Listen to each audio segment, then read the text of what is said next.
Merci de regarder Gabon Première. Bonjour et bienvenue à tous dans l'Entre-deux. C'est l'avant-dernière sortie de cette semaine. Nous sommes le jeudi 22 février 2018. Au menu de cette édition de l'Entre-deux, on parlera cuisine bien sûr avec la rubrique Qu'est-ce qu'on mange. Léa Virginie nous réserve une surprise particulière aujourd'hui. Vous découvrirez tout à l'heure de quoi il s'agit. Comme à l'école, on vous l'a dit hier, on parlera de l'initiation des enfants aux mathématiques. Quelle est la meilleure formule d'apprentissage des mathématiques pour les enfants, bien sûr, selon l'âge. On parlera également dans le geste quotidien de ces objets, du moins de ces petits trucs que les femmes utilisent, notamment le mascara et les lentilles de contact. Quels sont leurs méfaits sur la santé? Et le grand sujet, le débat de cette édition tourne autour de la lecture. On va donc avoir des invités qui vont nous parler bien sûr de lecture, de livres, mais également d'instruction ou d'éducation civique et de retour au moral. Selon vous,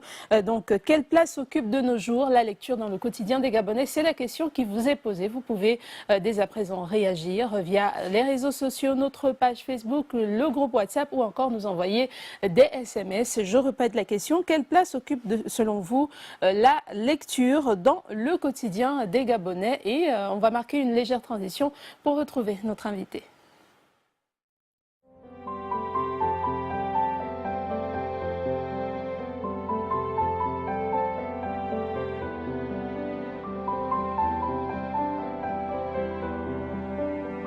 Pour tout savoir sur le Gabon, sa diversité culturelle et environnementale.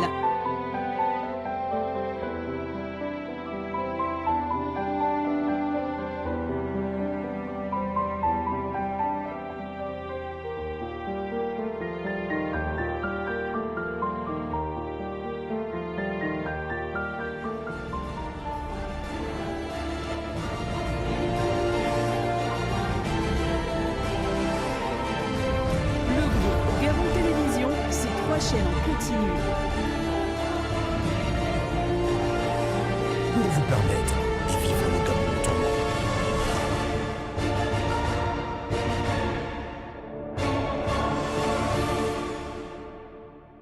Et nous accueillons Monsieur Patrick Mbongila. Bonjour et bienvenue. Bonjour madame. Vous êtes enseignant mais également écrivain. En plus de cela, vous êtes chargé d'études au ministère de l'Éducation nationale. Alors parlez-nous un peu de votre carrière d'écrivain. On sait que vous en êtes à 3 ouvrages à votre actif, 2 essais et un roman. Parlez-nous un peu de cette carrière d'écrivain. Elle a commencé quand par exemple? Bon, il faut dire que j'ai commencé à écrire depuis tout petit, entre l'âge de 13-14 ans. Mais je vais publier mon premier livre seulement en 2009, qui s'intitule Parlons le mien est courant. Mais avant ça, j'ai publié Précis de l'Omiennet. Et récemment, il y a 2 ans à peu près, ou un peu plus de 2 ans, j'ai publié un roman qui s'appelle Les courbes du fleuve. Voilà, Les courbes du fleuve, sorti en 2015. Donc, il parle de quoi exactement ce roman? Les courbes du fleuve se préoccupent des nouveaux modèles comportementaux chez l'enfant. Tout le monde a observé que l'enfant développe désormais des comportements qui n'étaient pas les nôtres, c'est-à-dire nous parents. Et à partir de ce nôtres moment, en matière de tradition et culture ou alors en matière d'éthique et de mœurs? Oui, justement en matière d'éthique et de mœurs, parce que nous avions une façon de nous comporter qui était influencée par les parents, qui était influencée par la société. Mais aujourd'hui, l'enfant est plus ou moins influencé par les nouvelles technologies de l'information. Et ce qui fait qu'il y a beaucoup de distance entre la conduite que nous avions et celle des enfants aujourd'hui. Donc, dans les courbes du fleuve, je me préoccupe de ces nouvelles façons de se comporter et j'essaye d'apporter des solutions pour que, premièrement, les enfants comprennent la nécessité de bien se comporter, parce que les comportements à risque peuvent impacter négativement sur leur devenir. Bien sûr. Et deuxièmement, j'attire aussi l'attention des parents pour comprendre qu'il ne suffit pas de mettre à la disposition de l'enfant certains éléments de consommation, il faut aussi prendre en charge son comportement. C'est d'ailleurs pourquoi j'ai intitulé ce livre « Les courbes du fleuve ». Un proverbe de chez nous dit « le fleuve a des courbes parce qu'il avait voulu marcher seul ou parce qu'il n'avait pas eu de guide ». Vous voyez que dans la première figurine, c'est l'enfant qui est interpellé. Donc ici, on fait allusion à la nécessité d'écouter, de suivre les conseils des parents. Mais de l'autre côté, quand on dit parce qu'il n'avait pas eu de guide, c'est le parent qui est absent, le parent qui démissionne. Et vous faites bien de parler donc, de ce retour à cette morale-là. Notre deuxième invitée, qui va d'ailleurs nous rejoindre sur le plateau tout à l'heure, en parle également. Elle en a fait un combat d'ailleurs. Il y a plusieurs projets qui vont être mis sur pied dans ce sens-là pour essayer de rééduquer un peu ou de redonner la place éducatrice de l'école. On va en parler tout à l'heure, mais pour le moment, on parle du livre. 87% selon une étude des enfants en âge d'aller à l'école primaire en Afrique subsaharienne n'ont pas atteint le niveau de compétence minimale en matière de lecture.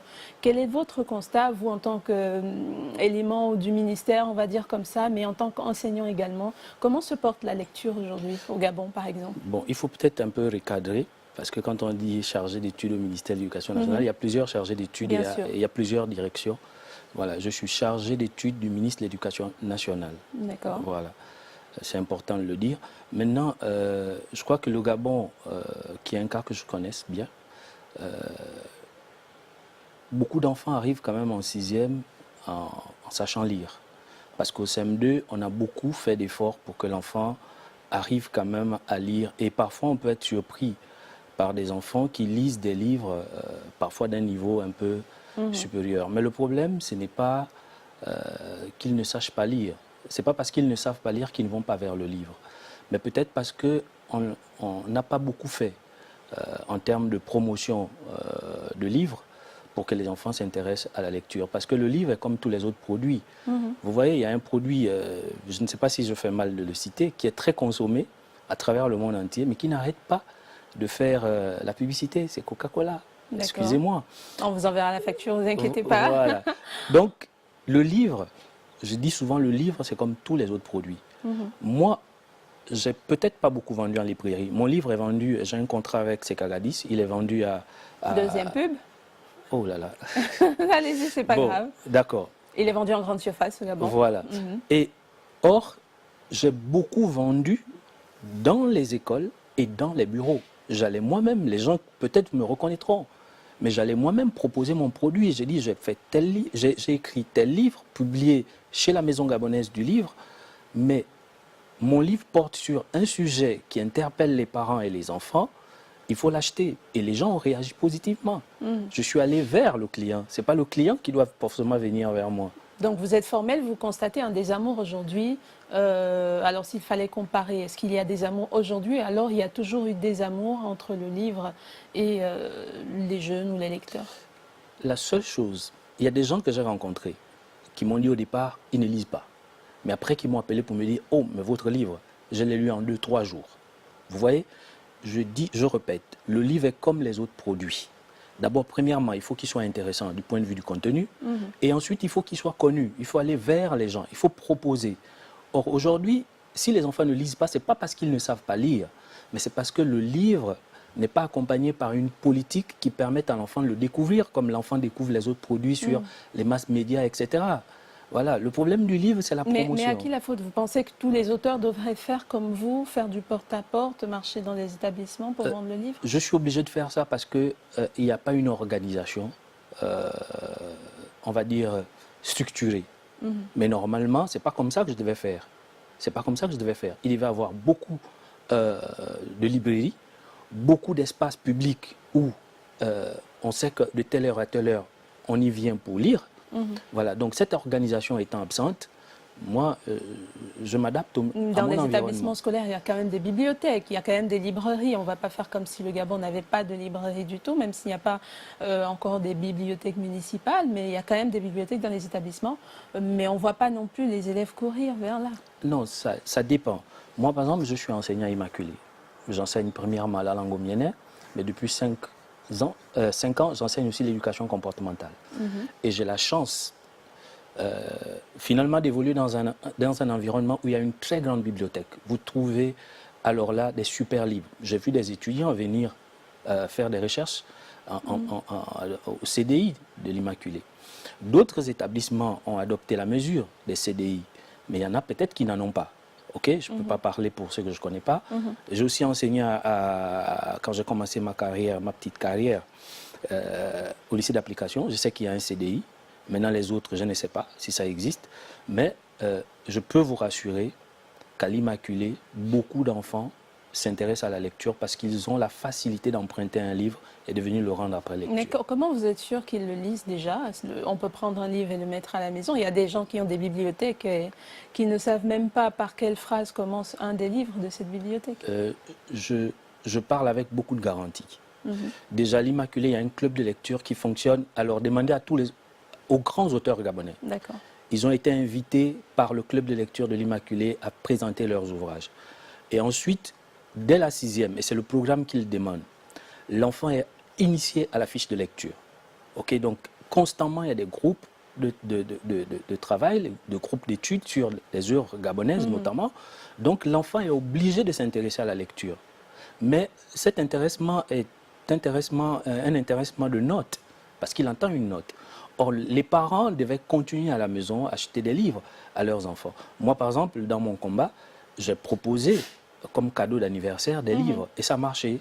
Et souvent, pas plus tard qu'avant-hier, il y a une dame qui partage le même bâtiment que moi, parce que je suis dans un bâtiment interministériel, qui m'a dit « Mon enfant apprécie votre livre ». Il y a même une autre qui a demandé un deuxième. D'accord, Okay. là vous êtes en train de parler de cas assez spécifiques. Oui, non, c'est une façon de dire que je continue à insister. Le livre est comme tous les autres produits. Il faut le valoriser, il faut faire sa promotion. Une fois que vous l'avez fait, les gens vont s'habituer et ils vont s'y mettre. Vous avez parlé également de contenu. Est-ce que vous avez l'impression que les contenus proposés aujourd'hui dans les livres, notamment gabonais, sont ceux qui conviennent ou alors ceux qui peuvent intéresser? Vous savez, l'enfant évolue dans un univers inconnu. Et cet univers est multidimensionnel. Et par expérience, l'écrivain se saisit toujours d'une situation précise pour la ramener non seulement vers sa compréhension, mais proposer la même compréhension aux autres. C'est pourquoi il écrit. Donc, tous les livres, quel que soit le contenu, sont utiles dès l'instant où ils traitent d'une situation à laquelle l'enfant pourrait faire face à un moment ou un autre de sa vie. Maintenant, le travail de l'IPN, c'est d'échelonner les niveaux de compréhension, dire par exemple que tel livre correspond à tel niveau, tel livre ne correspondrait pas à tel niveau, donc je vais plutôt le mettre pour les classes X. Donc, moi je dis tous les contenus, sauf si ils proposent un glissement de sens à l'enfant. C'est-à-dire, sauf si c'est des livres qui ont, on va dire, un sens qui va pervertir l'enfant. Mais dès l'instant où le livre est ramené à une valeur académique, à une notion encyclopédique ou à une notion tout simplement sociale ou de vie courante, tous les contenus sont bons pour l'enfant parce que l'enfant, étant lui-même multidimensionnel, évolue dans un espace multidimensionnel par rapport auquel il a besoin de s'approprier alors toutes ces valeurs. Alors vous avez parlé de deux choses, vous avez parlé des enfants d'un côté, vous avez parlé des parents qui ont leur rôle à jouer aussi. Bon, pour commencer avec les enfants, vous avez relevé tout à l'heure qu'il y en a qui lisent mais juste pour des objectifs précis, c'est-à-dire que c'est pour remplir la note. Comment susciter chez eux l'intérêt de la lecture sans que ça n'ait à voir avec la note ou un devoir de classe ou une note de lecture à remettre au prof? D'accord, ça c'est une question très pertinente. L'enfant est un être en devenir, un adulte en devenir. Malheureusement, beaucoup d'enfants se considèrent comme des adultes en miniature et se précipitent souvent à vivre des choses qu'ils devaient vivre plus tard, malheureusement. Mais comment développer l'intérêt de lire chez l'enfant sans que ceci n'ait une conséquence par rapport à une note en classe? C'est simple, il faut rappeler à l'enfant que tu es né pour assumer certaines responsabilités sur Terre. Ces responsabilités ont besoin d'être accompagnées par des informations. Et ces informations, tu ne les trouveras pas toujours à l'école. Ok? Tu peux les trouver dans les livres que des gens ont écrits à partir d'une expérience précise, à partir d'une histoire qui est bien à rapporter à la suite de la civilisation. Ok? Donc, pour être simple dans mon propos, il faut développer chez l'enfant l'intérêt de lire parce que la lecture permet de gagner du temps sur la lenteur de la vie. Ça veut dire quoi? Un enfant qui expérimente les choses ne peut pas toujours les connaître avant ou les comprendra plus tard. Or, s'il lit un livre qui parle de situations dont je faisais allusion tout à l'heure, il va gagner du temps. Il va s'informer avant. Et comme il est informé avant, il ne fera pas ce qui est mauvais. La preuve, c'est un proverbe gabonais qui le dit. C'est lui qui avait demandé, n'avait pas mangé ce qui est interdit. Et celui qui avait humé n'avait pas mangé ce qui sent. Parce que on lui rapporte une expérience, des choses qu'il vivra. Et ces informations qu'on met à sa disposition, lorsqu'il se retrouve face à X situation, il sait comment réagir parce qu'il est prévenu.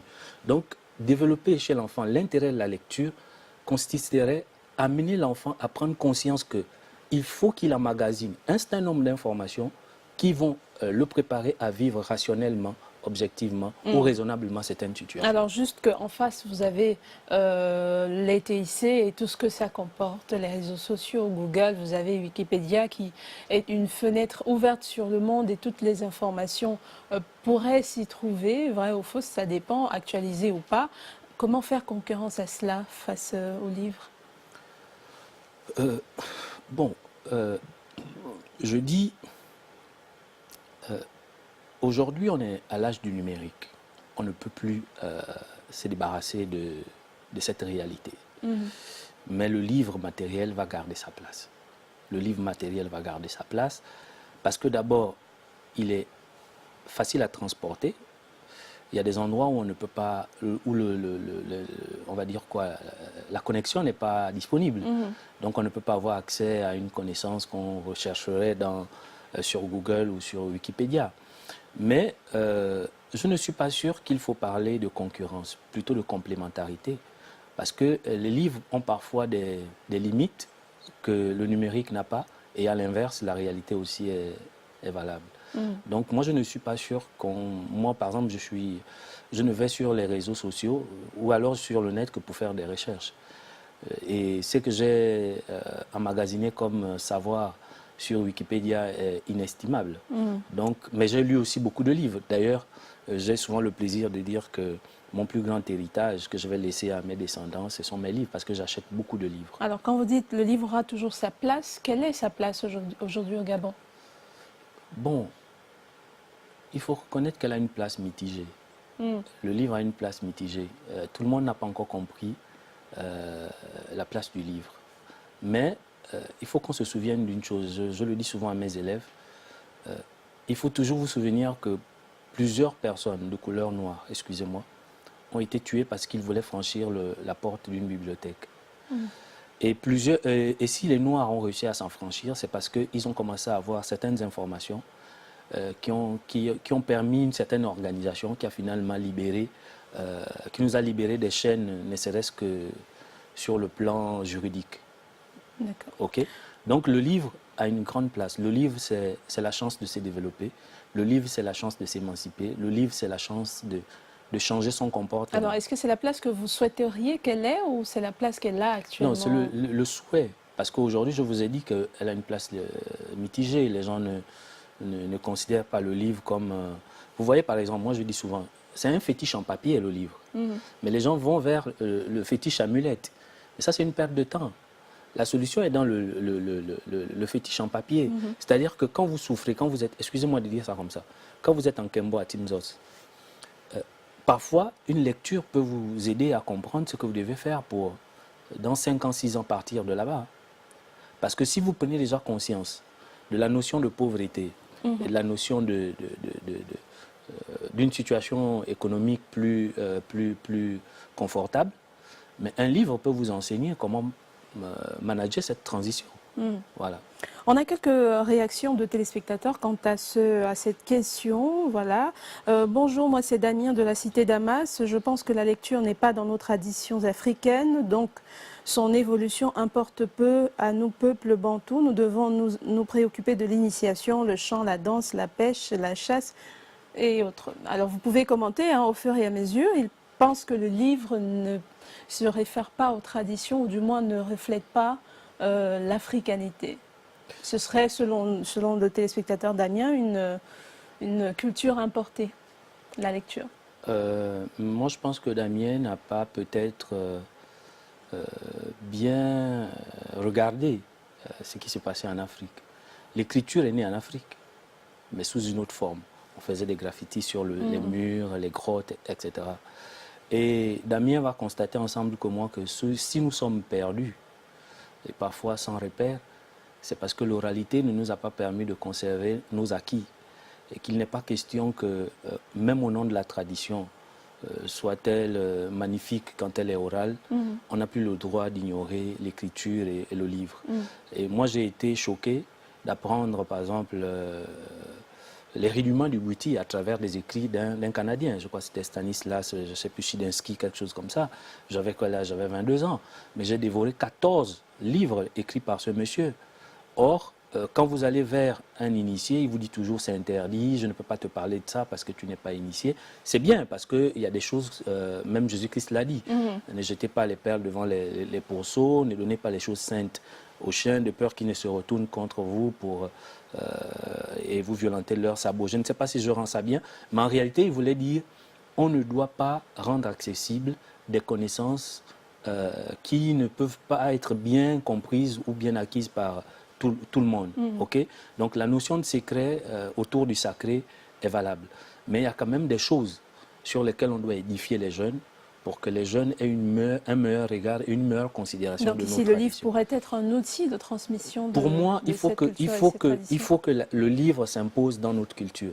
Pour moi, il faut que les initiés commencent à s'ouvrir par l'écriture parce que c'est ce qui va permettre une transmission objective. Voilà. On a également Magus depuis Akanda qui nous dit selon moi la lecture ne fait presque plus partie des priorités du quotidien des Gabonais dans la mesure où les réseaux sociaux et mobiles ainsi que la télévision câblée ont diminué voire remplacé des bibliothèques classiques existantes. Nous n'avons plus de manière générale au Gabon le goût de la lecture en dehors de certains journaux, magazines, revues, articles et autres pour vérifier ou encore argumenter une information ou des informations. Aussi, l'on ne se cultive plus assez par la lecture parce que les priorités du grand nombre sont ailleurs, bien qu'il y ait encore quelques rares âmes vaillantes, jeunes ou adultes, voire âgées, toujours attachées à la culture, à la lecture. Bon, elle s'appelle comment? Magus. Magus, c'est un téléspectateur depuis Akanda. Ah, c'est un homme. Hein? Bon, à Magus, j'ai deux réponses. La première, c'est qu'un livre sérieux qui a un ISBN passe par une maison d'édition. Donc, va subir un comité de lecture qui va essayer de regarder tous les angles du livre et ne te permettra pas que n'importe quoi soit, excusez-moi l'expression, soit exposé devant un grand public. Deuxièmement, pour qu'un livre rentre à l'école, et là je sais de quoi je parle, il faut que l'IPN, le département de français par exemple, quand il s'agit d'un roman écrit en français, siège pour voir les contours, définir les critères qui vont participer de la raison pour laquelle ce livre ira à l'école. Or, les réseaux sociaux, ce n'est pas contrôlé. Chacun explique, écrit ce qu'il veut. À partir de ce moment, le livre a sa place parce que là, les réseaux sociaux menacent. Et vous voyez les dégâts qu'ils sont en train de faire dans notre société. Deuxièmement, les gens ont d'autres priorités. L'homme est libre de faire ce qu'il veut. Mais à un moment, il faut qu'on interroge nos libertés. Est-ce que nos libertés nous permettent de sortir des ombres? Est-ce que nos libertés nous permettent... Parce qu'il ne faut pas perdre de vue que nous avons vécu des grands événements, nous l'homme noir, l'esclavage, la colonisation et même l'évangélisation. Donc normalement, notre évolution doit à chaque fois questionner ces grands pans de notre histoire. Et est-ce qu'aujourd'hui, quand on dit chacun a ses priorités, mais ces priorités, d'accord, chacun a la liberté, mais il faut parfois que les libertés interrogent le vivre ensemble et la destination commune. Est-ce que le problème ne vient pas justement de là, de ce que les gens ont envie de lire? Maintenant, ils parlent par exemple des journaux. Ça quand même, on a toujours des personnes qui vont essayer de guetter un journal pour voir si on n'a pas parlé de tel, on n'a pas parlé de tel. Est-ce que ce n'est pas justement, je ne sais pas s'il faut appeler ça perversion ou quoi? Oui, c'est-à-dire que un homme qui centre sa vie sur le sensationnel court un risque quand même, hein, de perdition ou de perversion, c'est selon. Il faut toujours s'imposer un certain bon sens. Vous voyez, par exemple, peut-être même moi le premier, quand on lit l'Union, c'est pour lire Libec, je ne sais pas si je fais, ou la page de sport. Nous sommes peu qui voulons voir lire la page culturelle, la page politique avec un regard critique. Nous sommes peu, ok? Et ça, c'est dangereux. C'est-à-dire, un peuple qui est guidé par le sensationnel, c'est dangereux parce que qu'est-ce qui est... moi, je vous ai dit que j'enseignais l'éducation comportementale. Donc, obligatoirement, j'ai étudié la perception, donc les 5 sens. Comment ça fait réagir l'homme? Vous voyez, je ne veux pas rentrer dans les détails techniques. Or, moi, je remarque que les réseaux sociaux, c'est plus la sublimation que l'éveil des consciences. Vous voyez, aujourd'hui, on parle de mésusage de médicaments, de drogue à l'école, etc. Et donc, on parle de pharmacodépendance. Mais on peut aussi parler maintenant de technodépendance. Les gens sont accros à tout ce qui est boutons, Alors, le seul, technologie, peut-être, etc. je vais vous interrompre. Oui. Le problème, c'est que on a vu récemment, hein, on va le dire ainsi, avec le livre de Pierre Péan, qui était également accessible sur Internet, et d'autres livres encore, Nathalie Kowa au Cameroun et son affaire avec Samuel Eto'o, c'était accessible sur Internet, et on a vu les gens courir pour le lire. On a des personnes qui ont lu tout un livre en moins de 2 jours, comme vous le disiez. Donc, est-ce que le véritable problème, ce n'est pas peut-être le contenu ou alors... Non, mais je vous ai dit, madame, si vous m'aviez suivi, vous voyez pourquoi, vous savez pourquoi je rigole? Si vous m'aviez suivi, je vous ai dit, un peuple qui se confie au sensationnel court un grand risque. Moi, comme tous les autres Gabonais, j'ai reçu ce livre. Je lis 2 phrases et ensuite j'ai arrêté. Vous savez pourquoi? Non. Je ne défends personne, hein, sincèrement. Je ne défends personne. Je ne défends pas ce qui a été dit, etc. Mais en 2 phrases, j'avais déjà compris l'orientation du livre. Et je me suis dit, je ne vais pas perdre mon temps à lire ça. Vous voyez? Parce qu'aujourd'hui, qu'est-ce qui doit nous intéresser? Je vous ai parlé de trois situations historiques. Ce sont ces 3 situations historiques qui doivent nous intéresser. C'est-à-dire que tout ce que nous faisons, nous devons toujours nous poser la question, pourquoi nous avons été esclaves? Pourquoi nous avons été colonisés? Pourquoi nous avons été évangélisés? Mais en vivant tout cela, qu'est-ce que nous devons faire du point de vue au plan intellectuel, au plan moral, au plan émotionnel, au plan affectif? Qu'est-ce que nous devons faire entre nous pour relever les défis que ces choses que ces situations nous ont imposés? Or, pourquoi les gens sont allés vers ce genre de livre? Mais c'est simplement parce qu'il y a un malaise. Et on pense que là, on va s'abreuver d'une situation qui va nous consoler de notre malaise. Mais je crois qu'il faut qu'on règle, nos manières de voir pour que nous ne nous éloignions pas des vraies fixations qui devaient être les nôtres. Mais les gens ont le droit de lire selon leurs convictions, selon leurs sentiments, parce que peut-être que les gens souffrent et que ce genre de livres permettent de ne plus d'évacuer une certaine souffrance. Vous avez dit tout à l'heure que c'est un peuple qui va vers la perversion, vers la perdition. Comment le ramener sur le bon chemin? Est-ce qu'il faudrait peut-être trouver le moyen de moderniser un peu les écrivains, c'est-à-dire qu'on puisse retrouver un livre d'un Gabonais sur Internet, par exemple? Est-ce que ce serait un début de solution? Oui, ça c'est... Il faut peut-être qu'on s'engage, parce que moi-même, je vais vous avouer une chose, c'est que moi-même, je suis méfiant du livre numérique. J'ai peur d'être piraté, j'ai peur parce que il y a un frère qui est expert en matière, qui a pourtant tout fait pour me convaincre, mais jusqu'à là, je ne suis pas encore convaincu. Je ne suis pas encore convaincu, mais peut-être que l'air du temps va m'obliger à m'y mettre, parce que parfois on n'a pas le choix. Vous voyez, voilà. C'est un peu comme ce que vous disiez, il faut que les auteurs aillent vers le public. Donc peut-être c'est difficile de chercher une bibliothèque ou une librairie, mais si c'est sur Internet, on peut facilement accéder. Mais je peux me permettre de... Je ne sais pas si on aura le temps d'en parler. Le ministère de l'Éducation nationale en a conscience. Le ministère de l'Éducation nationale a conscience que les reproches qu'on fait aux enfants aujourd'hui de passer le temps dans les stupéfiants, etc., c'est parce que... Il n'y a pas d'alternative. Il n'y a pas d'alternative. Il y a un vide.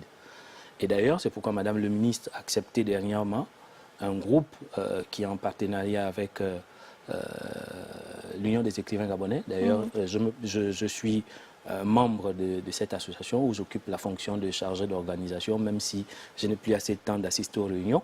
Mais Madame le ministre a donné son accord pour que, je crois, c'est l'association Mon Livre, Mon Droit, qui organise un concours de lecture sur YouTube pour les enfants depuis ce qu'on appelait à l'époque SEM1, on dit maintenant 4e année, 5e année, jusqu'en terminale. Donc ce n'est pas pour rien qu'elle a validé ce projet, parce qu'elle s'est rendue compte que, évidemment, les enfants sont plus proches de l'outil numérique plutôt que du livre papier. Maintenant, il y a un autre concours aussi. Là, nous sommes adressés à l'IPN pour appréciation. Il y a un roman qui nous a aussi été proposé, toujours pour un concours de lecture en milieu scolaire. Donc c'est pour vous dire que Madame le ministre est très préoccupée par cette question. d'amener l'enfant à s'intéresser à la lecture parce qu'elle est consciente que c'est la lecture qui édifie, qui construit, qui structure la pensée de l'homme que va devenir l'enfant plus tard. Voilà. Alors bonjour, de nos jours au Gabon, la lecture n'occupe aucune place dans le quotidien des Gabonais. Les gens ne lisent plus, de l'élève du cours moyen au professeur d'université. En gros, la lecture est morte et enterrée chez nous. Oui, c'est un constat juste, c'est un constat qui n'est pas contestable. Mais je dis toujours, c'est de la responsabilité de l'écrivain, c'est de la responsabilité des pouvoirs publics d'amener les enfants vers la lecture par des structures appropriées. On a parlé de bibliothèques, on a parlé oui, des bibliothèques. Et puis essayer d'aménager dans toutes les écoles des CDI et puis amener les établissements à avoir un club de lecture. Ça va être l'un de nos combats au ministère de l'Éducation nationale. On va amener la plupart des établissements à avoir des clubs de lecture et puis avoir aussi une politique qui se saisit des journées internationales comme la Journée internationale de la poésie pour organiser on va dire des caravanes littéraires. Après, peut-être il y a aussi le coût du livre. Est-ce qu'il est forcément à la portée de tout le monde? Oui, ça c'est un véritable problème. C'est-à-dire que imprimer un livre au Gabon, ça coûte tellement cher que vous êtes obligé après de le revendre très cher. Moi, personnellement, je suis en train d'étudier des pistes qui vont m'amener à vendre des livres à 2000, 3000. Peut-être c'est ça aussi un autre problème, parce qu'à côté des élèves, vous avez les familles. Et comme vous le disiez, il faudrait que les parents puissent acheter des livres aux enfants pour les inciter à lire. Mais s'il n'est pas à la portée de toutes les bourses... Moi-même, j'ai eu mal. Mon livre coûte, le dernier, le roman, il coûte 9000 francs. J'ai eu mal de voir que ce sont souvent des familles un peu à situation confortable qui l'achètent et pas les autres. Ça me fait mal. Et je vous dis, je suis en train d'étudier des pistes, peut-être hors du Gabon. Parce qu'ailleurs, c'est encore mieux qu'ici, pour essayer de rendre mes livres Et donc, accessibles. si l'on vous demandait, selon vous, quel est l'avenir du livre au Gabon? Bon. Est-ce que la lecture va finir par disparaître, du moins la lecture du livre? On lit toujours, on lit bien de choses, mais est-ce que le livre lui-même va finir par disparaître? Madame, nos défauts établissent les problèmes. Et les problèmes que nos défauts établissent ne reculent jamais seuls si on ne s'attaque pas à eux. Si on s'organise dans le sens déjà de soutenir les écrivains pour un peu plus de production accessible, si on s'organise à créer des espaces à lecture, c'est bien, le gouvernement soutient, parce qu'il faut parfois reconnaître, le gouvernement soutient, comment on appelle ça, ça m'échappe, oh là là, c'est une organisation de Madame Sylvine Sam. Oh là là, comment ça m'échappe et pourtant j'ai l'habitude d'y assister. D'ailleurs, ça se passe souvent chez vous. L'année dernière, ça s'est passé chez vous. D'accord. Oh là là. Bon, ça va me revenir. Ça viendra, forcément. Ça va me revenir. Le gouvernement, voilà le CILAL, le Salon du Livre. Ah oui, voilà. Le Salon du Livre, ok. Le gouvernement soutient cette initiative, mais c'est une fois l'an, c'est pas suffisant. Voilà, c'est pas suffisant. Mais vraiment, le gouvernement met des moyens. Donc vous pensez qu'il faudrait des événements pareils à l'intérieur du souvent. pays, un peu plus souvent, pourquoi pas une fois par trimestre. Des caravanes aussi peut-être de distribution de livres, voilà. pourquoi pas, des bibliothèques ambulantes. Voilà, ou financer des caravanes littéraires dans les établissements, à Libreville, et puis ailleurs, à l'intérieur du pays. Voilà. Bon, donc la place du livre, je ne sais pas si le problème va être réglé facilement. Mais si on s'y met, je pense que le livre peut retrouver sa place. Peut-être une sensibilisation aussi auprès des parents d'élèves, auprès des parents tout court. Hein. Vous savez pourquoi les grandes idées des plus hautes autorités ont du mal à passer? Non, parfois. dites-nous. Mais si on avait utilisé le livre, si on avait utilisé le cinéma, si on avait utilisé la musique, si on avait utilisé la peinture, si on avait utilisé toutes les autres formes d'art, je vous jure que les grandes idées qu'on a énoncé pour ce pays serait passé plus vite que les autres moyens. Je n'ai pas dit que les autres moyens n'étaient pas importants, mais j'ai dit on serait allé on aurait un gagné peu plus en temps, vite. peut-être. Oui. Voilà, on va donc se retrouver, hein, vous restez avec nous bien sûr, on va être rejoint tout à l'heure par notre deuxième invité, juste le temps pour nous d'aller retrouver en cuisine Léa, Virginie et le chef du jour pour savoir ce qu'on mange aujourd'hui. Bonjour Léa.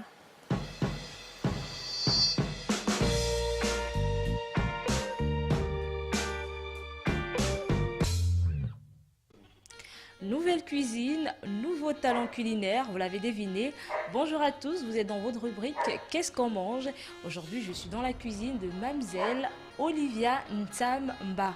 Bonjour Mamzelle Olivia. Bonjour Virginie. Alors, vous allez bien? Oui, ça va, ça va. Alors aujourd'hui, dans la rubrique Qu'est-ce qu'on mange, quel plat vous allez confectionner?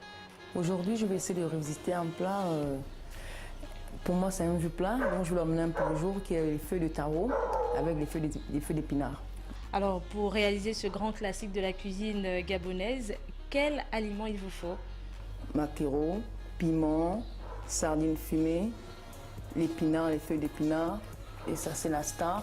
C'est ça, les feuilles de taro, de l'huile de palme, poivre, sel, oignon, ail. Et pour l'accompagnement, je vais prendre le fruit à pain, donc on appelle vraiment bénéfoot, le fruit à pain. Et je vais faire des frites maison à base de ça. Et c'est un plat qui cuit en combien de minutes, Olivia? C'est un plat qui est pas long, au plus tard 15 à 30 minutes. 15 à 30 Voilà, minutes. ouais. D'accord, alors je vais te laisser te concentrer. Hein? Ok. Je te laisse manipuler tes ingrédients. Et puis on se dit à tout de suite pour la dégustation. Attention, on prend des notes. Ça marche. Merci.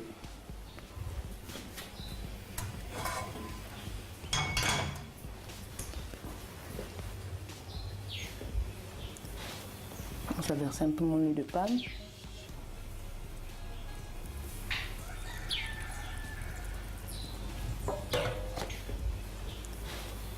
Je vais verser un peu mon huile de palme.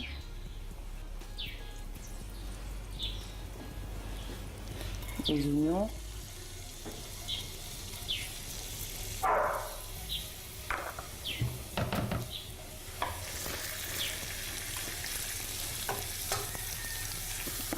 Un peu d'ail. Puisque c'est des légumes, il faut beaucoup insister sur l'ail pour relever les légumes. Non, je mets ma sardine fumée.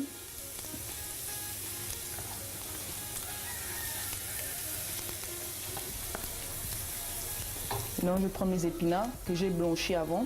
Parce que les épinards, normalement, les gens ont du mal à préparer ces légumes-là parce que quand tu prépares parfois, ça gratte un peu la gorge. Mais moi, j'ai une astuce. Je le blanchis d'abord un petit peu dans de l'eau avec un peu de sel. Donc, voilà, même la couleur, ça blanc. Voilà, voilà. Donc, on va mettre.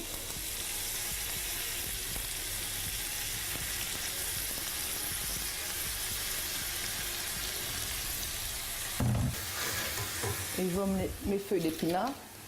Je ne vais pas en mettre tout. Je vais en mettre juste une moitié.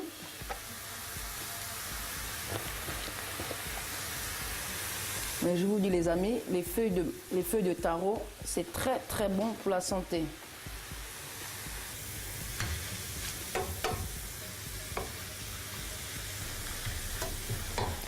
Maintenant, je prends mon maquereau, déjà bien nettoyé.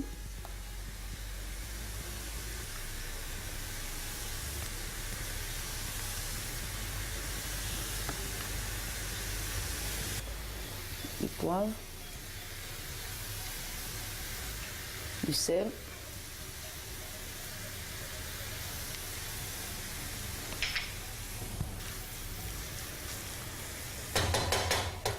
Et on peut laisser reposer un petit peu. Je vais mettre un petit peu d'eau pour rincer.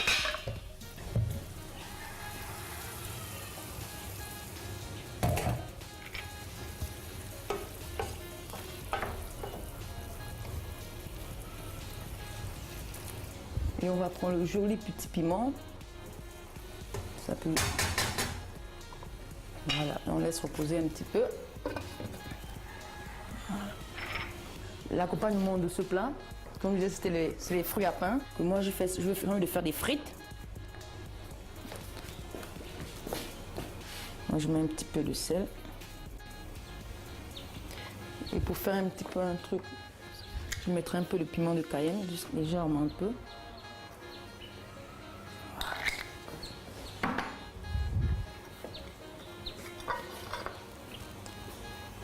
Et dans ma petite friteuse maison,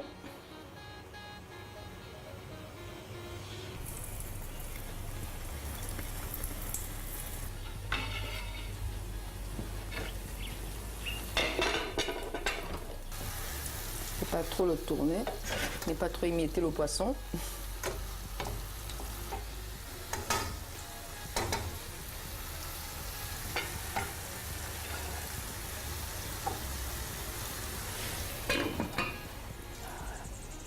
Ok, mes frites maison sont mortes, elles sont croustillantes.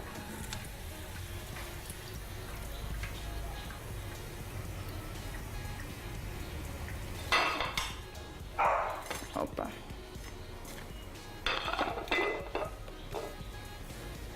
Hop, on éteint tout.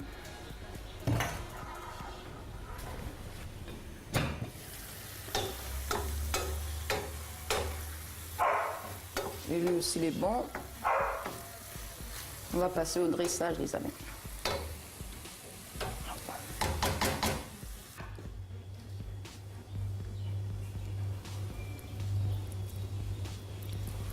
Là, c'est du bambou, le bambou du Cap.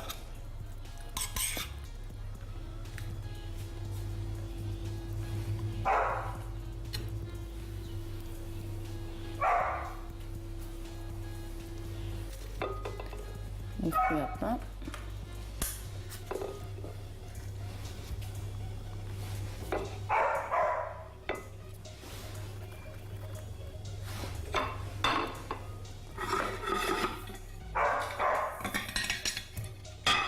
Petit décor. Bon, on ne mange pas la décoration, c'est juste pour donner un peu la couleur.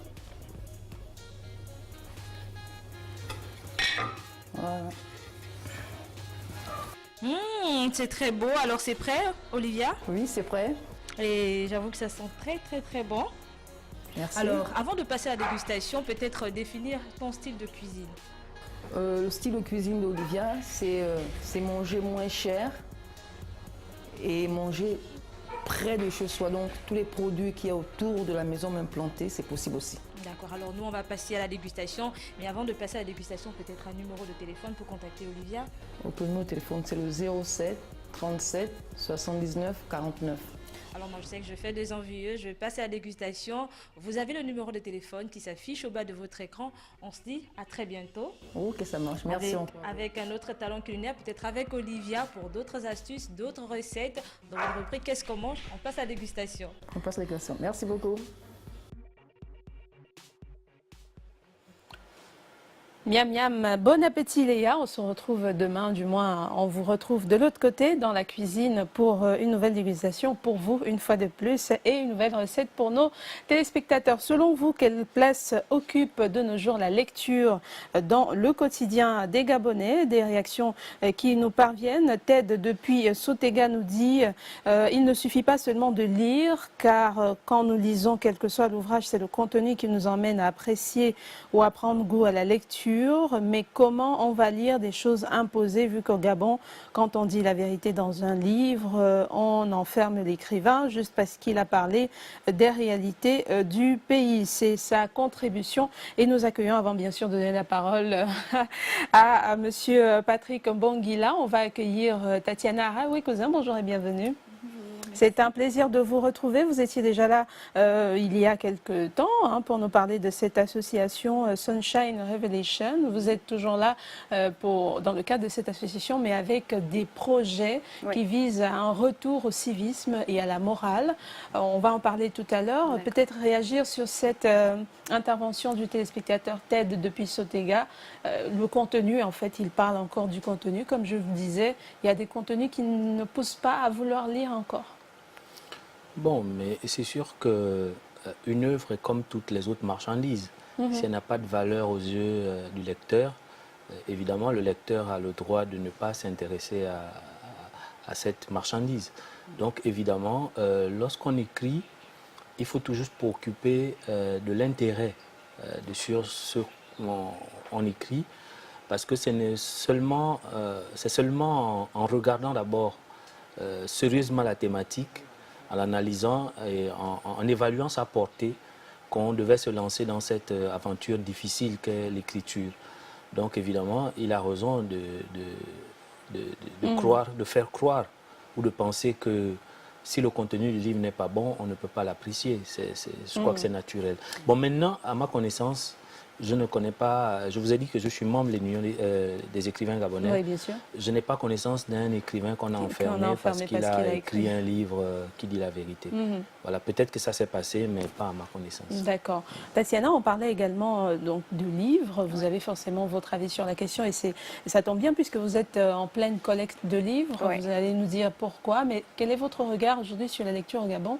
Quelle place, selon vous, elle occupe? Au Gabon, pour moi, ça va être très difficile de le dire parce que je ne suis pas dans les institutions comme monsieur. Mais je trouve qu'en général, même, même quand je pars en Europe ou ici, en tout cas les endroits que je vois, je trouve que la lecture, elle a vraiment disparu à cause de tous ces trucs technologiques. Moi, la première, attention, j'utilise ça d'ailleurs quand ma fille a ses devoirs. J'appelle comme ça mon ami Google en cachette, mais j'évite justement ça. Et je dis à ma fille, parfois elle me dit, maman, ça veut dire quoi? Je dis, ah tiens, je sais pas. Alors que je sais très bien ce que ça veut dire, mais je lui dis, je sais pas, on va aller chercher dans le dictionnaire. Je trouve que même chercher dans le dictionnaire, ça devient compliqué. En fait, c'est à travers mes enfants, quand ils sont à l'école, que je remarque qu'il n'y a plus ça, en fait. Il n'y a plus cette recherche qui se fait. Ma fille, la dernière fois, me dit, demande à Google. D'accord. Je dis, comment ça, demande à Google? Je dis, non, il y a le dictionnaire qui est là, on cherche. Et je me dis, c'est des choses que moi, à l'école, en général, on faisait. Quand il y a quelque chose qu'on ne comprenait pas, on regardait dans le dictionnaire. Alors, j'ai l'impression, excusez-moi monsieur, que ça s'est perdu dans les écoles en général. Je ne parle pas que du Gabon, attention. C'est même, je parle encore quand moi je vais en Belgique et je vois encore les enfants et tout. J'en ai rarement vu un qui sort un dictionnaire. Alors que bon, moi c'est vrai que j'avais choisi, c'est vrai, cette option-là aussi, littérature, art d'expression. Et on avait un livre par mois à lire. Mais je trouve que ça s'est perdu. Mes sœurs n'ont pas forcément choisi littérature comme moi, mais elles lisaient. Alors, est-ce que c'est vrai qu'à l'époque, il y avait dans la liste des fournitures, il y avait dictionnaire qui était demandé. Est-ce que ça existe encore aujourd'hui? Oui, forcément. Forcément. Vous savez, les choses n'ont pas changé en tant que telles. Sur le plan classique, quand on donne la liste des fournitures d'un enfant, il y a toujours ces éléments. Et d'ailleurs, même les livres qui sont au programme font partie de la liste des fournitures. Bien sûr. Maintenant, après, entre le livre qu'on a et l'envie de le consulter, c'est deux choses différentes. Moi, je vais vraiment prendre mon cas. Un de mes neveux a l'habitude de me dire, oui, ton cas, c'est un cas exceptionnel. Il ne concerne pas tout le monde. Moi, j'ai acheté mon premier livre de philosophie. J'étais en classe de CM2. Il m'a coûté 4200 à la librairie de Port-Gentil. Parce que j'avais envie de comprendre qu'est-ce que la métaphysique. J'ai commencé à faire le catéchisme à 9 ans, mais je voulais comprendre qui est Dieu, quel est cet univers qui m'entoure, etc. Les livres qu'on me donnait à l'école, tout seul, je les explorais. Ma sœur, elle allait au lycée avant moi, mais j'explorais son livre d'anglais. Vous voyez, j'avais la soif de comprendre, j'avais la soif de connaître. Si cette soif n'habite pas quelqu'un naturellement, il faut la cultiver. Et c'est comme je vous ai dit, si on réalise que le livre est un moyen d'ascension sociale par la culture qu'elle vous apporte, par la qualité des conversations que vous allez avoir avec les autres, la qualité du rendu intellectuel que vous allez avoir lorsqu'on va vous confier un dossier à traiter. Et ça passe par la lecture, parce qu'à l'école, on n'apprend pas tout. Bon, maintenant, on préfère passer le temps à lire ce qu'on s'envoie sur WhatsApp, etc., etc. Mais moi, je ne trouve pas mon compte là-dedans. Moi, c'est à travers les livres. Je ne dors pas bien si je n'ai pas d'abord lui-même ne serait-ce que 2 phrases. D'accord. Voilà. Alors, Tatiana, vous êtes dans le cadre des activités de votre association, donc vous avez lancé une collecte de livres. Oui. Donc, pourquoi l'idée du livre? Certains collectent autre chose. Pourquoi l'idée du livre et à qui sont adressés ces livres? Parce qu'en fait, je ne veux pas que ça se perde. Est-ce qu'encore une fois, c'est parce que j'ai aimé les livres à travers aussi mon papa. Mais je trouve ça en fait tellement dommage parce que, bon, peut-être aussi parce que je suis créative et je trouve que les enfants deviennent de moins en moins créatifs. On réfléchit moins. On réfléchit moins. Et encore une fois, je compare toujours ça. Je le remarque avec mes enfants. Je vais lui dire, tiens, essayons de faire quelque chose. Elle va dire, non, mais moi, je veux pas, je sais pas. Je dis, arrête de dire je sais pas. Ça m'énerve quand on me dit je sais pas, en fait. Je dis, essaye un peu de réfléchir, d'imaginer, et non. Et donc, Ouais. à travers les livres, vous pensez qu'ils peuvent... Oui, je trouve que ça développe. Parce que quand on lit un livre, on imagine. On imagine les scènes automatiquement. On anticipe sur Et chacun a sa visualité différente. Je vais vous donner un exemple. Moi, je me rappelle quand, par exemple, un professeur en art nous disait, voilà, faites-moi, qu'est-ce que c'est un vélo pour vous? On est 20 en classe, on va faire 20 vélos différents. D'accord. On nous pousse à l'imagination. Aujourd'hui, dire à un enfant, le pousser à l'imagination, c'est tout de suite, oh, je sais pas, attends, on va demander. Non. Non, pourquoi demander? Essayez un peu de réfléchir, cherche un peu. Des fois, j'ai envie de donner la réponse à ma fille. Je suis là, si, fais comme ça. Je dis, pour moi, ça me paraît tellement simple, mais je me rends compte que on développe pas assez ça. Et je trouve ça triste. Même, je sais pas, l'odeur du livre. Enfin, je sais pas, regardez celui-là. Il est vieux, il est bien. Moi, Ouais. j'aime bien. Plus il est vieux, les trucs nouveaux, là, ça ressemble à rien. Et donc, ces livres, vous les adressez à qui? C'est pour des enfants En fait, c'est malades? pour tout le monde. Moi, quand on me dit, vous voulez quoi comme livre? Je dis, moi, ça part de 0 à 21 ans. Je me dis, bon, pour ceux qui doublent ou triplent une classe, on va dire qu'il y en a qui sont encore à Vous l'école. allez au faire moins. des dons dans des écoles? Oui, c'est vraiment mon but, c'est vraiment de faire une bibliothèque. Je ne sais pas encore une fois comment ça se passe au Gabon, mais je dois un peu peut-être explorer. À mon époque, à l'école, pourtant j'étais au Burundi quand même, donc en Afrique, il y avait une bibliothèque. Et une fois par semaine, on avait 1 heure de bibliothèque. On allait faire des recherches, on avait un travail à faire. Par exemple, je donne un exemple, il y avait moi j'ai dû faire par exemple sur la cigarette, mais il n'y avait pas notre ami Google. Sinon ça aurait été simple, on tape comme ça et il nous sort tout. Non, on devait chercher dans les livres, les encyclopédies, d'où ça vient, Jean-Nico, pourquoi la nicotine, vous voyez, c'est resté, c'est resté. Mais pourquoi cette disparition-là aujourd'hui? Est-ce que la faute ne revient pas aussi un peu au corps enseignant qui a facilité les choses? Il y a la salle d'informatique et puis on envoie les enfants faire des recherches sur Internet. Bon, écoutez, dans chaque difficulté, la responsabilité ne peut pas incomber à une seule personne. Il y a évidemment la responsabilité de l'enseignant qui est censé intéresser l'enfant par rapport à la connaissance que l'enfant devait avoir ou rechercher constamment. Mais il y a aussi la responsabilité de l'enfant lui-même qui a intérêt à se dire que le livre, je vais me répéter, le livre est le tremplin de la lumière qui me permettra de bien me réaliser. Parce que regardez par exemple, rapprochez-vous de tous ceux qui ont dans les administrations la responsabilité de gérer les étudiants qui sortent des écoles. Demandez-leur comment ces enfants-là écrivent. Vous voyez? Donc c'est parce que ce sont des enfants, quand ils étaient à l'école, ils ne lisaient un livre que parce que c'était obligatoire. Or moi, je vais vous faire une confidence. Aujourd'hui, je suis écrivain, mais je me souviens de mon premier professeur de français au lycée. Tout le monde le connaît parce qu'il est entraîneur de manga sport. Je ne sais pas s'il y est toujours, Mbo. Lycée public, hein, pas privé. C'est lui qui m'a donné le goût de la lecture parce qu'il nous faisait beaucoup travailler. Non, je lisais déjà, c'est vrai, avant, mais il m'a donné l'envie de mieux me familiariser au livre. Mais donc la faute, comme on le disait, revient Donc, un peu aux voilà, enseignants. les enseignants ont une part de responsabilité. Ok? Les enseignants ont une part de responsabilité, mais les enfants devaient aussi se dire que le livre est le moyen de bien écrire. C'est le moyen pour pouvoir bien écrire. Aujourd'hui, avec l'ARCO, c'est pire. Les enfants n'arrivent plus à bien écrire, même quand ils sont à l'université, ils écrivent avec beaucoup de fautes, parce qu'ils ne lisent plus beaucoup. Est-ce que vous voyez? Parce que quand on écrit sur Facebook, quand on s'écrit sur WhatsApp, on n'est pas préoccupé par le l'orthographe, niveau la grammaire, orthographique, oui. etc. Mais moi, je vais vous dire, demandez à mes amis, même quand je fais un message, j'ai du mal à abréger les mots et à mal les écrire. Je suis très mal à l'aise, mais Il y je a voulais quelqu'un vous qui faire une disait d'ailleurs confidence. qui met des points-virgules Voilà. dans un mail. Voilà, je voulais vous faire une confidence. Au départ, j'avais des bonnes idées, mais je ne savais pas écrire tous les mots.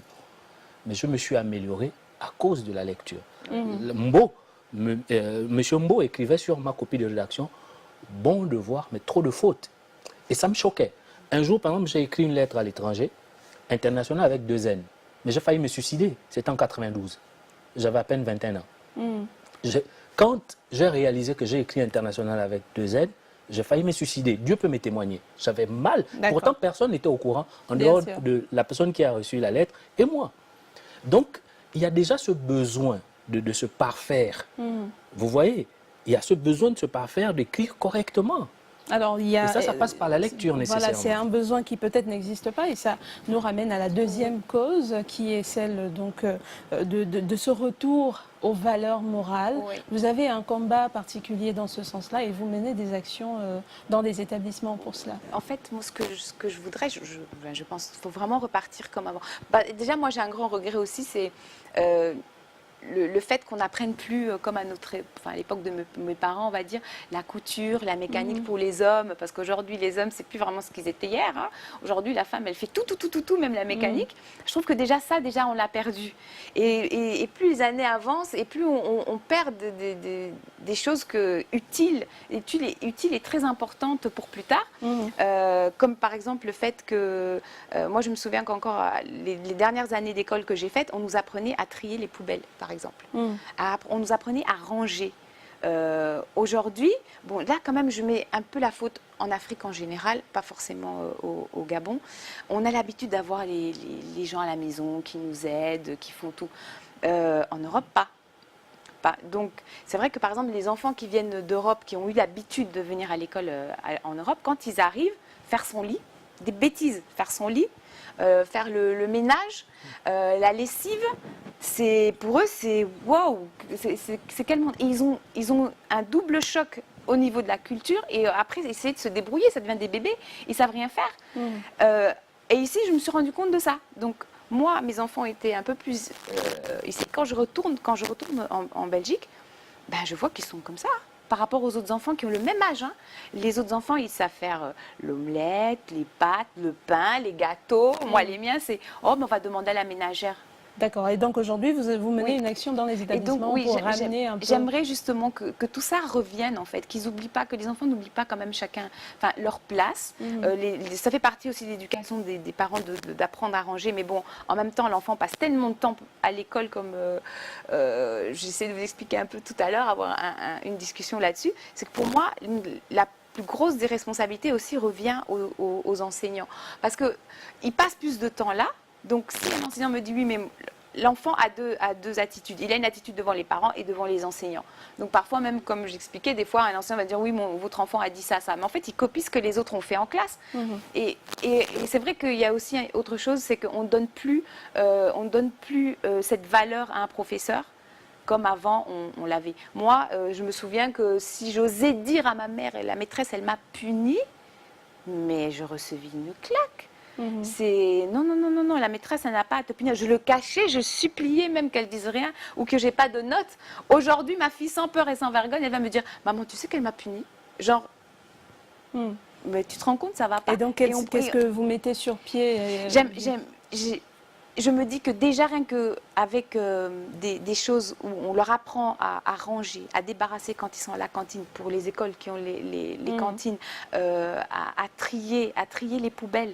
C'est pas parce qu'il y a des gens qui travaillent, qui sont là, que ça veut dire que c'est que à eux de le faire. Et l'enfant, il sait très bien. Qu'avant, il y avait, avant de commencer le cours, il y avait cette partie où il fallait nettoyer la classe. Tous les élèves devaient ramasser des papiers. Aujourd'hui, bon, on vient s'asseoir. Oui, il y a la ménagère qui va le faire. Mais non, la ménagère, elle est là parce parce que vous le faites mal, mais il y a un apprentissage qui se fait avant. Et quelles sont les actions que vous menez? Quelles sont Maintenant, les contacts que je vous suis avez je suis en train justement de contacter certaines écoles pour leur dire, voilà, ça serait bien qu'on leur apprenne. Je ne sais pas, encore une fois, parce que je ne veux vexer personne, évidemment, je ne sais pas comment ça se passe dans certaines écoles. Est-ce qu'il y a déjà les cantines? Est-ce qu'on leur apprend à trier les poubelles, à balayer, à ranger? C'est pas, et surtout leur faire comprendre que c'est pas parce qu'il y a du personnel que ça veut dire que c'est à eux de le faire. Non, le personnel est là pour guider, pour leur apprendre, pour qu'il y ait une continuité en fait de l'éducation que les professeurs essayent de donner Je pense également. qu'au niveau du ministère, il y a également ces programmes en voie qui sont en cours de mise en œuvre, justement pour un retour à la citoyenneté, pour plus d'enseignement à la citoyenneté au niveau des établissements. Bon, il faut déjà dire que, je ne sais pas si je trahis un secret, mais c'est officiel, parce que ça, je crois que c'est passé sur les médias comme le vôtre. Le chef de l'État a commis certains de ses ministres, notamment le ministre de la Communication, ministre d'État, ministre de la Communication, le ministre de l'Éducation nationale, le ministre de l'Intérieur, je crois le ministre de la Défense aussi, à mettre en place ce qu'on appelait le PUC, donc le plan d'urgence civique. J'ai eu la chance d'accompagner Madame le ministre à cette réunion. Mais bien avant cela, nous avions pris de l'avance. C'est-à-dire que, constatant le phénomène de violence et de mésusage à l'école, nous avons entrepris de faire installer dans les écoles ce qu'on appelait les clubs citoyens. Donc des clubs qui vont être... on va former des pères éducateurs qui à leur tour vont servir de relais auprès de leur père, donc père de semblable. Voilà. Et là, on va reprendre en termes de sketch, en termes de théâtre, en termes de conférences, en termes de tout ce que vous voulez, tout ce qui participerait de l'éducation citoyenne chez l'enfant. Vraiment, je suis déterminé parce que c'est moi qui ai à charge de ce dossier. Je suis déterminé et je suis sûr qu'on y arrivera. Maintenant, pour revenir à ce que Madame... en quelques secondes. Voilà, ce que Madame Cousin disait. Moi, quand j'arrive le matin, parce que malgré ma présence au cabinet, j'ai quand même gardé 3 heures parce que je ne pouvais pas me détacher de mes enfants. J'aime trop l'enseignement. Quand j'arrive en classe, je ne peux pas faire classe dans une école où les papiers traînent. Allez-y demander. Et je crois que beaucoup d'enseignants sont aussi comme ça. Je parle du cas que je connais, c'est l'Immaculée. Maintenant, par rapport aux valeurs, ranger sa chambre, je vous ai dit que j'enseigne, je suis arrivé à Immaculée pour enseigner la langue gabonaise. Mais depuis quelques années, j'enseigne aussi l'éducation comportementale après une formation que l'école m'a permis de suivre. Mais nous, quand on enseigne la langue gabonaise, on n'enseigne pas que le manioc s'appelle tel, l'ori s'appelle tel. On enseigne les valeurs. Et il y a un cours au 3e trimestre réservé par exemple au 4e. Peut-être que je peux vous inviter, puisque j'ai vu qu'on parlait de nourriture tout à l'heure, où l'enfant apprend à faire la cuisine. Chaque enfant, dans un groupe, fait un plat qui est noté. C'est un cours au 3e trimestre. Donc nous enseignons ces valeurs aux enfants. Malheureusement, l'expérience d'Immaculée, on va essayer... Voilà, j'ai déjà reçu instruction. Vous proposer voilà, j'ai déjà reçu instruction de Madame le ministre pour voir comment d'autres écoles pourraient profiter de l'expérience de l'Immaculée après formation à l'ENES des enseignants habilités. Voilà. Mais ce n'est pas un engagement qui ne concerne que nous, c'est un engagement qui doit être populaire. Vous voyez, il faut qu'on soit accompagné. Bien sûr, il faudrait que d'une part les enseignants, de l'autre part les parents également. Voilà, il faut que l'État, les parents, les autres enseignants comprennent la nécessité de partager ce genre d'expérience. Parce que les autres enfants sont aussi des Gabonais. Pourquoi toujours Immaculée? Merci beaucoup. Merci Tatiana Araiwe-Cousin d'être passée. Je rappelle que vous êtes la présidente de l'association Sunshine Revelation. Merci également à Patrick Mbongila, chargé d'études au ministère de l'Éducation nationale, mais également enseignant et surtout écrivain. Merci à tous les deux d'avoir partagé avec nous vos expériences et vos avis sur la question de la lecture au Gabon et sa place, ou la place qu'elle occupe actuellement. On va passer au geste quotidien. Je vous le disais, on parle de ces mascaras et lentilles que les femmes utilisent régulièrement, mais qui sont nocifs pour la santé. J'y arrive. À tout de suite.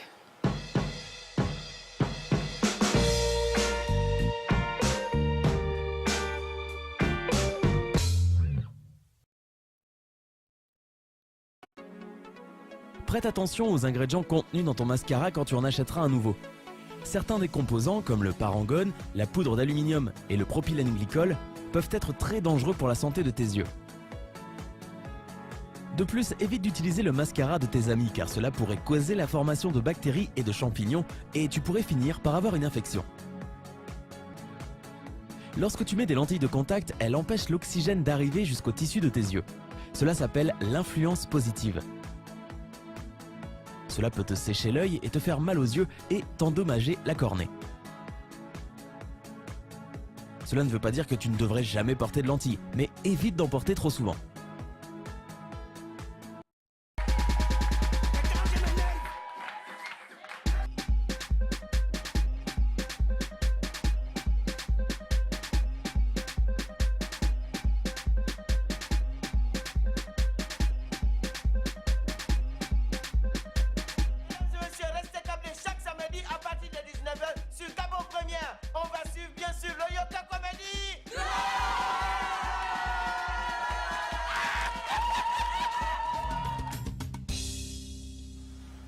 De retour sur le plateau, on accueille Irène Dembé pour la rubrique Comme à l'école. Je vous le disais, on va parler aujourd'hui de l'apprentissage des enfants aux mathématiques, juste après la transition.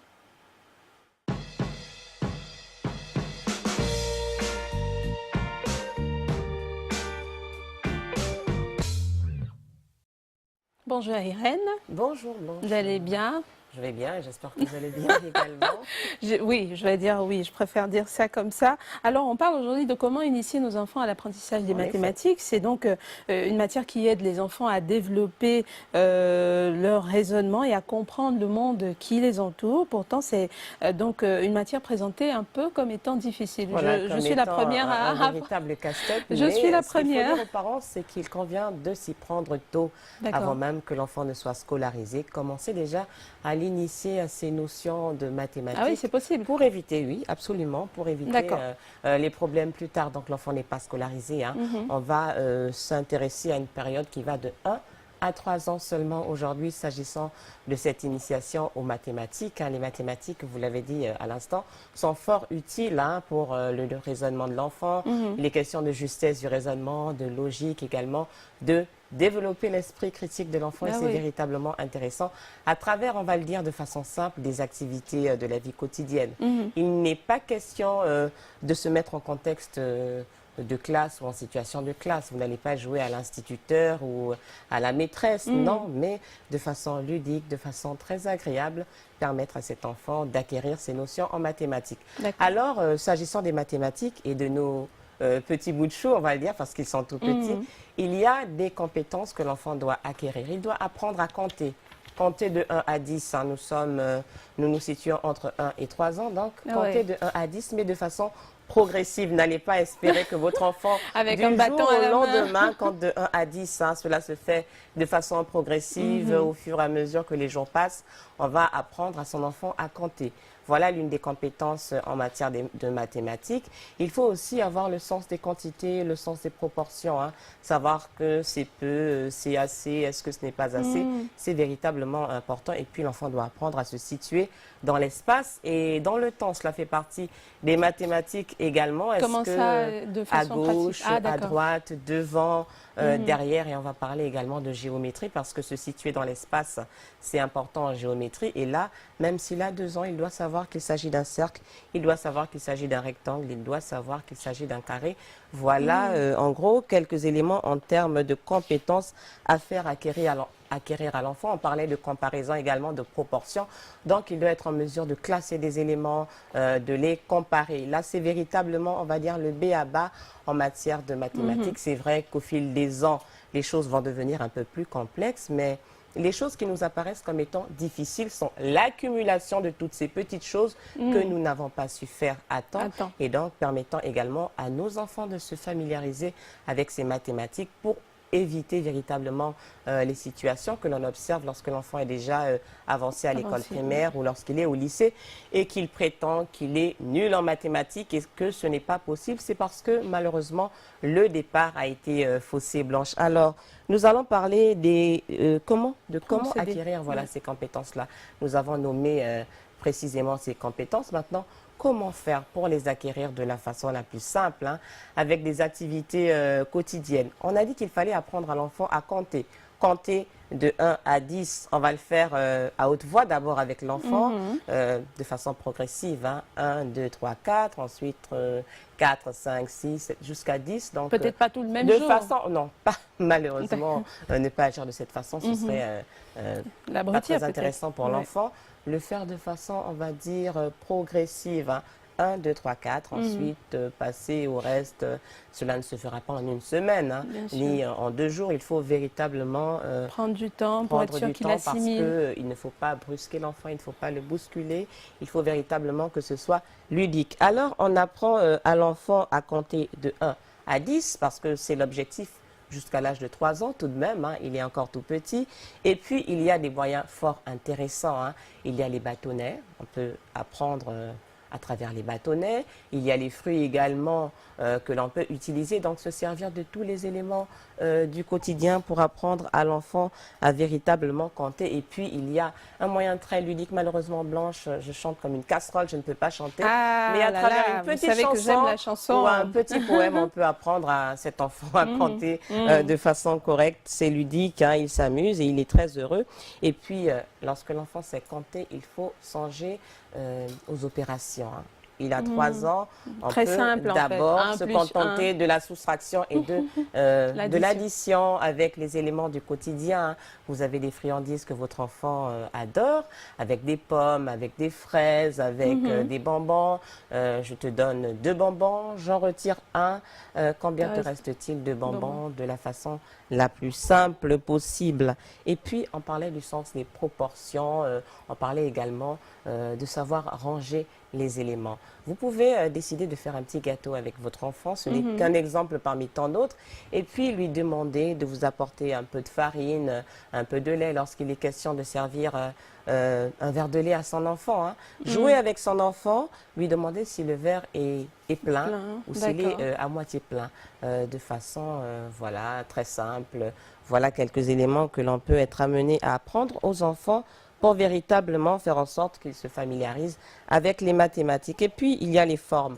Ben, les formes, c'est tout à fait simple. Vous avez un bout de papier, vous avez un crayon, et puis on n'oublie pas les couleurs. Il faut véritablement que ce soit intéressant, que ce soit ludique. Voilà. Et puis, c'est un enfant qui est très sensible également aux couleurs. On parle de mathématiques, il y a également le visuel, il y a les formes. Donc, agrémenter le tout avec des couleurs fort intéressantes en ce qui concerne la géométrie. Donc, les cercles, les rangs, les triangles, le faire avec l'enfant, et puis en colorie un peu, les couleurs, pâte à modeler pour travailler un peu les formes. C'est véritablement plaisant, c'est agréable. L'enfant, on ne réalise pas qu'il apprend des choses. Ouais, et puis on peut lui demander comment est le téléviseur, il est carré, comment justement, on disait qu'il fallait véritablement enfin, que l'entourage, que l'environnement s'y prête également. Hein. Faire de chaque situation une opportunité d'apprentissage s'agissant des mathématiques.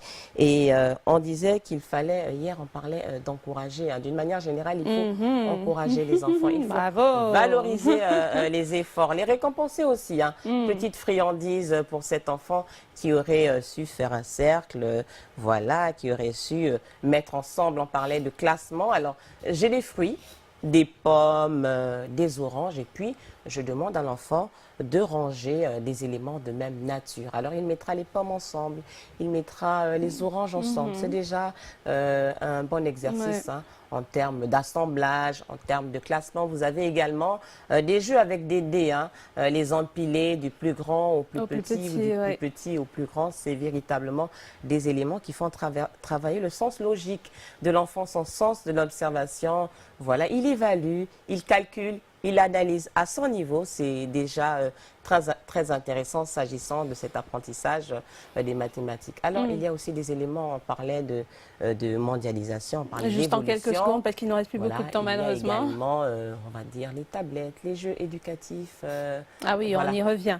Justement, le numérique, tout ce qu'il y a. Même s'il a 2 ans, il peut déjà avoir sa petite tablette et puis commencer déjà encore à qu'il y a jouer des tablettes adaptées à son âge, bien sûr. adaptées à son niveau. N'allez pas lui donner votre tablette blanche, ce ne serait pas non. du tout intéressant pour lui. Hein. Voilà, en gros, ce que l'on peut faire pour aider l'enfant à déjà se familiariser avec les mathématiques. Les mathématiques sont une discipline très importante parce qu'on parlait de raisonnement. À travers les mathématiques, on a la rigueur, la justesse du raisonnement. Ce sont des éléments qui peuvent être très utiles à l'individu. On est méthodique, on est ordonné lorsqu'on s'en sort en mathématiques et on peut faire ce que l'on appelle une transposition à tous les domaines de l'existence et cela nous facilitera véritablement la vie que d'être véritablement calé, outillé en mathématiques. Hein. C'est utile également pour d'autres domaines de la vie et même pour d'autres disciplines parce qu'il s'agit d'un enfant qui va à l'école. Voilà, et je viens mathématiquement de déborder le temps de cette émission. Merci, vous avez été nombreux à nous suivre. Vous avez réagi également au thème d'aujourd'hui. Je rappelle qu'on parlait de lecture. On reviendra avec vous sur cette question-là. Je sais que vous êtes particulièrement touchés lorsqu'on parle de lecture. On se demandait donc quelle place, selon vous, la lecture occupait aujourd'hui dans le quotidien des Gabonais. On se donne rendez-vous demain lorsqu'il sera à 13h45 sur les antennes de Gabon Première et toujours sur les antennes de votre chaîne ce soir. Ne manquez pas, après le journal de 20h, vous aurez droit donc à l'instant football avec l'Europa League. Enrique Bokoko, je me retrouve et toute son équipe vous donneront donc tous les détails, vous feront vivre les grands moments de football européen. Merci, au revoir et bonne soirée à tous.